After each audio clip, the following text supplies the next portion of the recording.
The Dromone multi-lock is designed with safety, all without leaving the excavator cab, and this video demonstrates best practice in operation. Before operating the coupler, please familiarise yourself by reading the manual provided.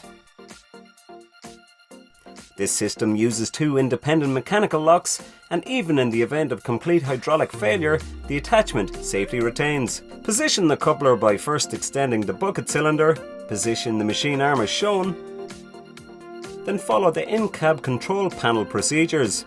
Hold the bucket cylinder lever over a leaf as part of the unlocking process.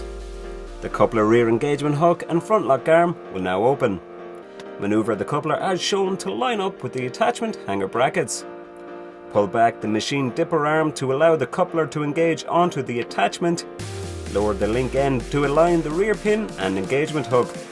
As the coupler engages the front attachment front pin, this instigates automatic locking to the front pin. Rotate the coupler as shown and following the locking procedure, hold the bucket cylinder lever to accelerate the locking process.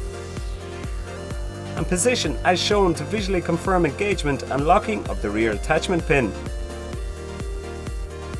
Start the removal process, repeat the same procedure in opening both the engagement hook and front lock arm.